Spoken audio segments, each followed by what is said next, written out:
Hey guys, and welcome to Property News Update. I'm Brett Alegre-Wood, and today is Wednesday the 25th of March 2015.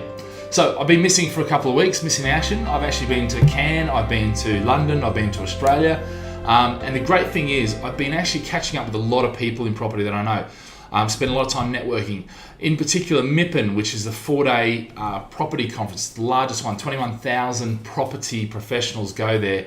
The south of France, beautiful venue. And I have to admit, there is yachts and there is lots of seafood, and it's a great time. But actually, more importantly, and I think the thing that most people don't realise is just how good a exhibition it is. I spent 4 days there, and I got, as you can see, a whole pile of cards. That would take me to meet that many people. Would take me a good few months, okay, and I do it all in 4 days, and from that we've already got business from that. So it's a great way of networking. But more importantly for me was not so much the networking this year, but it was actually being able to sit down and speak with people across the board spectrum of property, okay, because it's not just residential, it's commercial, it's everything, retail. And the interesting thing with that is that everything is getting back on its feet, okay? And not just in the UK, but also even in Europe, things are happening. The great thing about that is that, we've got these Brexits, and we've got the deflation, and we've got the interest rate rises on the horizon, all these sort of things which are happening and can scare us and stop us. But the reality is, with each level that we actually build more security and more, the fundamentals increase, the better things get. And I think the great thing with that is everybody was there positive, and they can see where things are moving, and things are moving. So great 4 days, and I spent a lot of time there really talking to local councils and getting local, because I've spent a lot of time researching the areas, and I've broken the areas down through an algorithm, 324 different areas, and I've broken them down, and of that I've chosen 118 which I consider to be the future hotspots, or the places where you should be investing right now. And I'll talk you through what we're about to launch, so you can go in and research and see what those 118 areas are at the end of my presentation. But the interesting thing is, I'll take you through some general news, and then we'll come back to what I think the solution is for London and the UK. There's lots and lots of talk about pensions and the freeing up of pensions, and I think it's absolutely fantastic. In 2009 I published my 3+1 plan book, and in that I said property is the new pension, okay? And absolutely it was. The problem was it took about 6 years for the politicians to actually read the book and realise that actually they needed to free up people's pensions so they can invest in property, okay? Property is the new pension. Well, actually it absolutely is now. And now pensioners are actually able to use that and invest in that. That's a good thing. Although there's lots of pushback from corporations and large corporations who are going to lose billions of commissions that really, I think, are over the top anyway, okay? But you're going to see lots of stuff. As always, if you've got a pension, you want to invest it in buy-to-let, by all means do it, but go with your eyes wide open. Get on the website, watch my videos, do all that sort of stuff, because it's absolutely fundamental you do that. Okay, so voids fall to a 13-year low. The thing with this is, actually, I see this, and the reality is none of our investors have ever had problems with voids. The reason is because we offer this 6-week guarantee. If it's not rented within 6 weeks, we pay the rent until it is. So it's not normally a problem, but for most people out there, it is a big problem. Now, right now, it's not. The reason is because things are looking pretty good. People aren't moving as much yet. They haven't quite got the job security. But what you find is that the voids may be very low, but the tenancy turnover will start to increase now, okay? But before, you didn't have the tenancy turnover. What you had was the arrears, okay? So it's kind of one or the other, depending on where you're at the market. And then we're in this transitional phase now where things are pretty good. But wait for a little bit, and you'll see the transitioning of tenants moving out and going somewhere else, and new one coming in, will come back into the market, all right? Coming back to this whole issue around supply, because it's all good to say we've got these help to buy schemes and help to buy ISAs and extra money for that, but what we're not really addressing in the media is the supply side and what's being done to that. So I wanted to sort of introduce you to what's happening today. So interesting, if you look at this photograph, this is actually two photographs. So this is actually a photograph, the top one is of Singapore, okay, where I actually live right now. And Singapore, if you look at it, is full of high rises everywhere. I mean, I live on the 21st floor of what's called a condo, okay?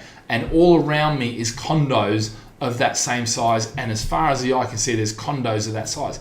You know, Singapore is a small landmass built high. Now, if you look down the bottom at this one here, what you're going to see is this is London as it was, and this is actually a photo I took at Mippen this year, okay, 2015. Now, the interesting thing is if you look around the city, okay, yeah, there's a few high rises there, that sort of stuff, but almost immediately, it's all very low rise, you know, 4 or 5 stories high for as far as the eye can see. So, whilst London has lots of people, there's plenty of space. And what the planners need to do is really start to allowing people to go up a bit more.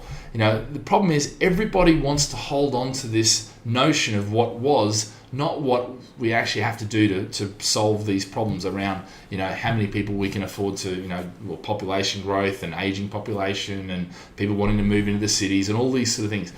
So, you know, the real answer is to build up. Because really, I mean, we can talk about greenbelt and building out, and yes, I think there's an element of that, but actually if we build stuff up and we allow people to build more high rises, actually that would solve a lot of our problems and will solve a lot of our problems. And it is going to start to happen more because the reality is there's no other choice for us.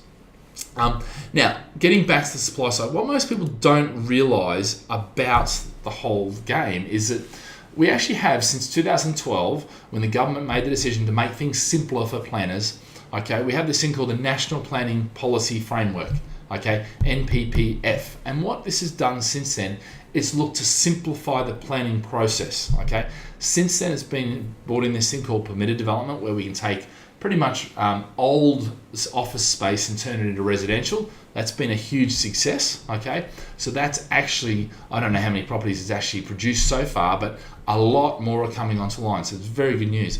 But the policy planning framework aims to make things simpler. Now, a lot of people see, you know, developers just as fat cats, you know, but actually what you may not see is just the level of infrastructure and the level of funding and the level of, you know, jobs and all that sort of stuff that they provide to the economy. You know, housing is absolutely essential. You know, we talk about the NHS a lot, and it gets a lot of man hours, but the reality is housing is just as essential.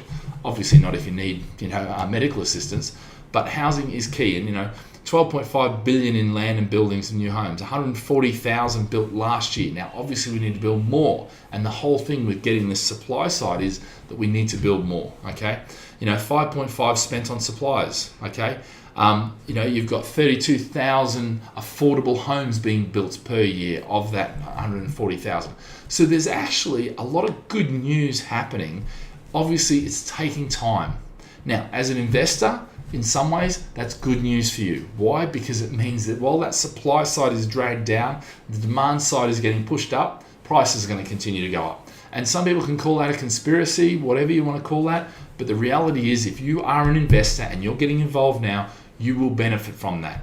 If this was saying 250,000 homes a year, it would be very different. Maybe house prices wouldn't be growing as much. All right. So just be aware that actually it's in our interest as investors not to build so many homes per year. Although, eventually that becomes a chronic shortfall, and we don't necessarily want that. Okay.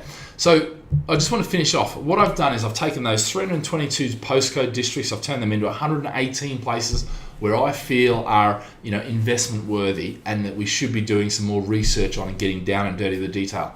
And then what I've done is I've actually done these property investment guides. So this is new on the site, and we'll be launching it out in the next few days. Basically what we're doing is if you type postcode or town or anywhere in the UK, you can then grab these property investment guides, okay? Whole range of them. There'll be 118 on there in the next few weeks. And basically you can pick anywhere that I think is worth investing. It'll also show you the places where I've ruled out, and they can be ruled out for a number of reasons. The population isn't big enough, because remember, this is places where you want to invest. So for me, anything under 100,000 population probably isn't a place that we want to invest necessarily, okay? Certainly in a macro level. It doesn't mean that you don't invest there, it doesn't mean you can't make money. But what this does, it gives you a really good indication of what's going on in the area, okay? So there's heaps and heaps of different areas there. You can look on, they're only 5 pages, 6 pages long. They give you a really good summary of the area. So if you know nothing about the area, have a read of them. Okay guys, have a great day, and remember, live with passion.